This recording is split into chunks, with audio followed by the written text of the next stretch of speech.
Henry Ford, poor and uneducated, dreamed of a horseless carriage. He went to work with what tools he possessed without waiting for opportunity to favor him, and now evidence of his dream belts the entire earth. He put more wheels into operation than any man who ever lived, because he was not afraid to back his dreams. Stephen Jobs and Steve Wozniak, two university dropouts, dreamed of making and selling computers that the average person could use. Like Ford, working with the tools they possessed, they built the first Apple computer in the Jobs family garage.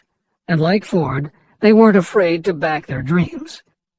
After showing their prototype to a local retailer, they got an order for 25 machines. Jobs sold his Volkswagen, and Woz sold his expensive Hewlett-Packard scientific calculator to raise $1,300 to start their new company. They took the money, convinced the local electronics suppliers to grant them a line of credit, and started production of the Apple I. They revolutionized the computer hardware and software industry. Released in 1976 and priced at $666, the Apple I earned them $774,000. 2 years later, they introduced the Apple II, which in the next 3 years earned $140 million. In 1980, Apple went public, and after the first day of trading, the company had a market value of $1.2 billion. Wozniak left the company in 1981, but Jobs pushed through the development of the Macintosh in 1984. In 1985, Jobs left too, but in 1998 he came back to Apple to revitalize the floundering company with the creation of the iMac computers, the animation company Pixar, the iPod, and iTunes. In presenting stories of contemporary successes, the editors have followed Hill's style of using real people to illustrate the principles of success. But Napoleon Hill was granted a rare privilege.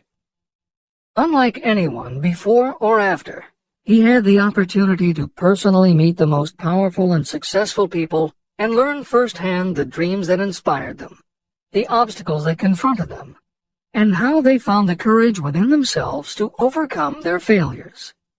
Hill met many of the inventors and the empire builders who laid the foundations of 20th century American industry while they were still news, not history.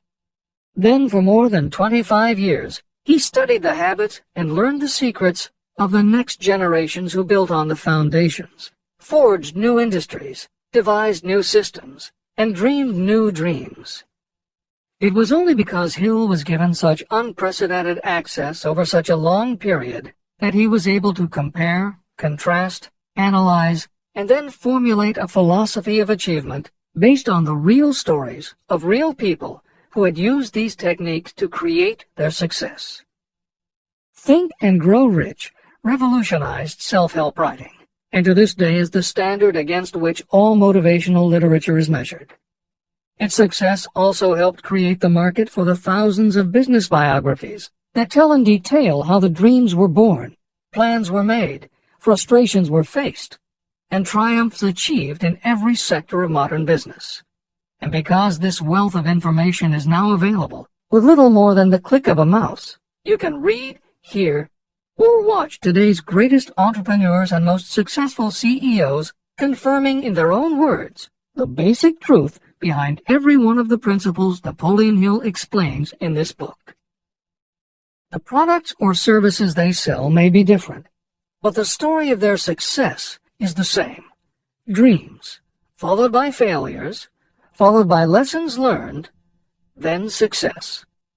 For every Henry Ford, Thomas Edison, or O. Henry that Napoleon Hill cites to make a point, today there is a Steve Jobs, Dean Kamen, or Merle Haggard, proving that Hill's points are still valid.